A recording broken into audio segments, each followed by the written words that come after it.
قرآن کی ایک آیت کا حوالہ دے رہے ہیں اور جس کا مفہوم یہ ہے کہ اللہ تعالیٰ فرماتا ہے کہ جو زانی مرد ہے یا جو زانی عورت ہے اس کے لیے مشرک جو ہے وہ اس کے نکاح میں آ سکتا ہے. تو یہ کہنا چاہ رہے ہیں کہ کیا یہ اللہ تعالیٰ اس کی اجازت دے رہا ہے کہ ایک شخص ہے جو زنا کرتا ہے, جو اس پہ توبہ بھی نہیں کرتا, تو اب وہ مشرکہ عورت سے شادی کر سکتا ہے یا وائس ورثہ عورت بھی مرد سے شادی کر سکتی ہے؟ اس میں پہلی اصولی بات یہ سمجھ لیجیے کہ جب اللہ تعالیٰ نے کسی چیز کو جائز قرار دینا ہوتا ہے یا ناجائز قرار دینا ہوتا ہے تو وہ اس کو وضاحت کے ساتھ بیان فرما دیتے ہیں. یہ بات کہ مشرکہ کے ساتھ شادی ہو سکتی ہے یا نہیں ہو سکتی, یا مشرک کے ساتھ شادی ہو سکتی ہے یا نہیں ہو سکتی, یہ الگ سے قرآن میں زیر بحث آ گئی. ٹھیک ہے. سورہ بقرہ میں جو سوالات کے جوابات کا ایک حصہ ہے اس میں یہ سوال بھی سامنے آیا ہے, تو اس میں اللہ تعالیٰ نے واضح طور پر بتا دیا کہ جن لوگوں نے شرک کو بطور دین اختیار کیا ہوا ہے. یہ بات میں اس لیے عرض کر رہا ہوں کہ محض شرک کا ارتکاب ہونے سے آپ مشرک کا لفظ نہیں استعمال کر سکتے. یعنی جن لوگوں نے شرک کو دین کی حیثیت سے اختیار کیا ہوا ہے, جیسے کہ قریش مکہ تھے, تو ان کے ساتھ شادی نہیں ہو سکتی, نکاح نہیں ہو سکتا. یعنی توحید اور شرک میں ایسا بودھ ہے, ایسی دوری ہے کہ اللہ تعالیٰ یہ کبھی پسند نہیں کرتے کہ وہ ایک چھت کے نیچے جمع ہو. تو یہ بطور اصول بیان کر دیا, حکم دے کر بیان کر دیا, ممانعت ہو گئی اس کی. اس کو یہاں سے برآمد کرنے کی کوئی وجہ نہیں, پہلی بات. دوسری چیز یہ کہ یہ بات بھی قرآن مجید میں بہت جگہوں پہ بیان کر دی کہ شادی اور بیاہ کا تعلق افائف کے درمیان ہونا چاہیے. ٹھیک ہے. یعنی جو پاک دامن لوگ ہیں ان کے درمیان یہ نکاح کا رشتہ قائم ہونا چاہیے, کیونکہ اس کی بنیاد ہی پاک دامنی پر رکھی گئی. ٹھیک ہے. چنانچہ اگر کسی نے بدکاری کا ارتکاب کیا ہے یا وہ بدکاری کی طرف میلان رکھتا رہا ہے یا رکھتی رہی ہے, تو ان کو چاہیے کہ پہلے وہ اپنے آپ کو توبہ کر کے پاک کریں. وہ اس بات کا عہد کریں کہ اب وہ اللہ کے حدود میں زندگی بسر کریں گے. وہ اس بات کا فیصلہ کریں کہ اب انہوں نے پاکیزگی ہی کو اپنے روزمرہ معمولات میں اختیار کرنا ہے, تب ان کی شادی ہو سکتی ہے. اسی ذیل میں اس آیت میں یہ بیان کیا گیا ہے کہ جب کسی بدکار آدمی کو یا بدکار عورت کو سزا دے دی جائے, یعنی ایک تو یہ ہے نا کہ کسی غلطی کا ارتکاب ہوا یا کسی غلطی کی طرف میلان ہوا, معاملہ بندے اور اللہ کے درمیان تھا, تو آدمی نے توبہ کر لی, رجوع کر لیا, پاک کر لیا اپنے آپ. ایک یہ ہے کہ قانون کے سامنے مسئلہ آ گیا. ٹھیک ہے. قانون کے سامنے مسئلہ آ گیا, سزا ہو گئی, تو اب اس کو سزا کا حصہ بنا دیا گیا ہے کہ ایک طرف تو اس کو جو سزا بیان کی گئی ہے آیت میں اوپر وہ دی جائے گی, اس کے ساتھ اب کسی عفیفہ سے اس کا نکاح نہیں ہو سکتا. اس کا نکاح اب کسی زانیہ یا کسی مشرکہ ہی سے ہو سکتا ہے. یہ بات بیان کی گئی ہے. مطلب یہ ہے کہ اب کسی مسلمان سے جس نے اپنی عفت کو قائم رکھا ہوا ہے, جو توحید پر قائم ہے, اس کا نکاح نہیں ہو سکتا. یہ بات ہے جو بیان کرنا مقصود ہے. اس میں یہ بات بیان کرنا مقصود ہی نہیں ہے کہ جاؤ جا کے زانیہ سے نکاح کر لو یا جاؤ جا کے مشرکہ سے نکاح کر لو.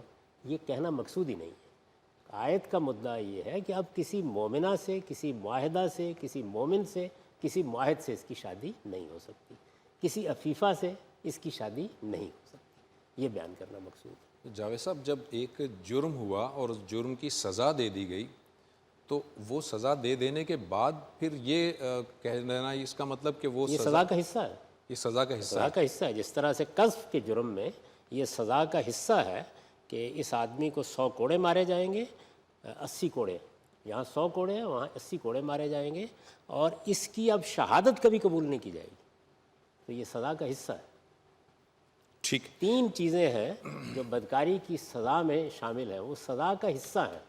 ایک یہ کہ اس کو 100 کوڑے مارے جائیں گے, دوسرے یہ کہ یہ لوگوں کی موجودگی میں مارے جائیں گے. ٹھیک. وَلْيَشْهَدْ عَذَابَهُمَا طَائِفَةٌ مِّنَ الْمُؤْمِنِينَ, دوسری چیز. ٹھیک. اور تیسرا یہ کہ اب کسی عفیفہ سے قبول. اس کی شادی نہیں ہوگی. ٹھیک. ٹھیک. اچھا, ایک اور سوال یہ ہے کہ آج کے دور میں, آج جو انٹرنیشنل جو حالات ہیں, ان حالات میں ان کا یہ کویشچن ہے کہ کیا پاکستان کو اسرائیل کو تسلیم کر لینا چاہیے؟ اس میں کوئی دینی لحاظ سے یا سیاسی لحاظ سے کوئی قباحت ہے؟ دیکھیے, ہمارا کام نہیں ہے کہ ہم یہاں بیٹھ کر اس طرح کے فیصلے کریں. جو معاملات قومی سطح پر ہونے ہوتے ہیں ان کے لیے صحیح جگہ کسی ملک کی پارلیمنٹ. ٹھیک. یعنی ہمارے ہاں چونکہ ایک جمہوری معاشرہ یا جمہوری نظام جیسا تیسا بھی ہے وہ قائم ہے، تو اس میں بنیادی طور پر اس طرح کے تمام امور پارلیمنٹی کی سطح پر زیر بحث آنا چاہیے۔ ٹھیک ہے۔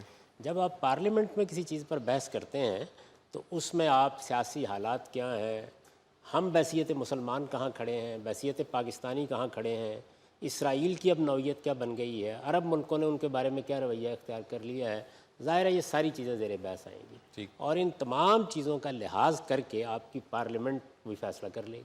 تو اس لیے میرے نزدیک فیصلہ تو پارلیمنٹ کی سطح پر ہونا چاہیے۔ ٹھیک ہے۔ اب آپ نے جو دوسرا پہلو پوچھا ہے کہ اس میں دینی لحاظ سے کوئی مسئلہ ہے، دینی لحاظ سے کوئی مسئلہ نہیں، یہ خالصتاً ایک سیاسی فیصلہ سیاسی ہوگا، فیصلہ ہوگا۔ اور سیاسی فیصلے سیاسی حالات کو دیکھ کے کیے جاتے ہیں۔ یعنی یوں نہیں ہے کہ دین میں یا قرآن مجید میں یا مثلاً رسالت مآب صلی اللہ علیہ وسلم کے ارشادات میں کوئی ایسی چیز ہے کہ جس میں ہم جو آج کل جس چیز کو کہا جاتا ہے قومی ریاستوں کو تسلیم کرنا، اس میں کوئی قیامت آ جائے گی۔ ٹھیک ہے۔ یعنی وہ تو کہنے کو دیکھیے کہ یہ ہمارا ملک تھا، ایک ہی ملک تھا، اس کے دو حصے تھے، یہ الگ الگ ہو گئے، اس کے بعد آپ نے تسلیم کیا۔ نہیں، اصل میں وہ یہ ہے نا کہ انہوں نے چونکہ ایک قبضہ کیا ہوا ہے، فلسطین کا جو علاقہ تھا انہوں نے ایک ناجائز قبضہ کیا ہوا ہے، تو اس قبضے کو اگر میں ایکسیپٹ کر لوں گا تو اس کا مطلب میں نے ان کے اس قبضے کو سرٹیفائی کر دیا۔ اس میں دو حصے ہیں بھائی، اس کا پہلا حصہ وہ ہے کہ جس میں اسرائیل وجود پذیر ہوا، ٹھیک۔ وہ قبضے کے نتیجے میں نہیں ہوا۔ ہاں ٹھیک ہے۔ یعنی اس میں تو یہ ہوا کہ یہ علاقہ برطانیہ کے انتداب میں دے دیا گیا تھا، برطانیہ نے اس صورتحال کو باقی رکھنے سے معذرت کرنا شروع کر دی۔ اب ظاہر ہے اس کا کچھ نظم قائم ہونا تھا، یہ لوگ پہلے سے صہیونیوں کے ساتھ یہ معاملہ کر چکے تھے کہ ہم آپ کے لیے کسی الگ وطن کا بندوبست کریں گے۔ مختلف تجویزیں دنیا بھر میں زیر بحث تھیں، یہودیوں نے اور خاص طور پر صہیونی یہودیوں نے وہاں بڑی جائیدادیں خرید لیں اور اپنی ایک جگہ بنا لی، یہاں تک کہ ایک وقت وہ آ گیا کہ جب انتداب کا معاملہ ختم ہوا اور اس کے بعد اقوام متحدہ میں یہ فیصلہ کر دیا گیا کہ یہاں اسرائیل کے نام سے ایک مملکت قائم ہو جائے گی۔ یعنی قیام اس طرح ہوا۔ پھر دو جنگیں ہوئیں جن کے نتیجے میں بہت سے علاقوں پر انہوں نے قبضہ کر لیا۔ اس وقت نہ ان علاقوں پر قبضہ تھا اور نہ بیت المقدس کے ساتھ وہ صورتحال تھی جو آج آپ دیکھ رہے ہیں۔ تو یہ دو بالکل الگ الگ چیزیں ہیں۔ صحیح۔ جب آپ یہ کہتے ہیں کہ فلاں ملک کو تسلیم کیا جائے تو اس کا مطلب یہ ہے کہ دنیا میں یا عالمی قانون میں ایک مملکت کو تسلیم کر لیا گیا ہے، اب ہم نے فیصلہ کرنا ہے کہ ہم اسے تسلیم کریں یا تسلیم نہیں کریں۔ جیسے پاکستان وجود میں آیا، ٹھیک ہے۔ تو پاکستان ظاہر ہے ہندوستان کو یا انڈیا جس کو آپ کہتے ہیں اسے دو حصوں میں تقسیم کر کے وجود میں آیا، تو اس کو بھی مختلف ملکوں نے بتدریج تسلیم کیا۔ آپ کو معلوم ہے کہ اس میں خود افغانستان متردد رہا، یہ بالکل ہمارا ہمسایہ تھا۔ اچھا، اسی طرح سے جب بنگلہ دیش وجود میں آ گیا تو اس کو بھی دنیا کے ملکوں نے تسلیم کرنا شروع کیا، اقوام متحدہ نے۔ پھر ایک وقت آیا کہ جب ہم نے بھی اس کو تسلیم کر لیا۔ تو یہ تسلیم کرنے کا عمل اصل میں بین الاقوامی قانون کے تحت اور یہ خالصتاً سیاسی یہ خالصتاً سیاسی مسائل ہوتے ہیں، ان کو سیاسی زاویے سے دیکھنا چاہیے۔ یعنی اس وقت ظاہر ہے کہ اسرائیل نے اقوام متحدہ کی قراردادوں کو نظر انداز کیا ہے، بہت سے موقعوں پر بڑے ظالمانہ اقدامات کیے ہیں، فلسطینیوں کے بہت سے علاقوں پر قبضہ کر لیا ہوا ہے اور بالکل ناجائز قبضہ کیا ہوا ہے، بہت سی بستیاں اقوام متحدہ کی قراردادوں کو نظر انداز کر کے بسالی ہوئی ہیں۔ یہ ساری صورتحال ہے، اس صورتحال کو سامنے رکھ کر آپ یہ دیکھتے ہیں کہ اچھا فلسطینیوں کی حالت کیا ہے، گرد و پیش کے ممالک اب کس مقام پر کھڑے ہیں، کیا یہاں فلسطینیوں کے لیے زیادہ حفاظت کا بندوبست تسلیم کر کے ہوتا ہے یا تسلیم کیے بغیر ہوتا ہے؟ یہ سارے معاملات سیاسی نظر سے دیکھنے چاہیے، دیکھے جائیں گے۔ اس کا اس سے کوئی تعلق نہیں ہے کہ دینی لحاظ سے کیا چیز ہے۔ بالکل ٹھیک۔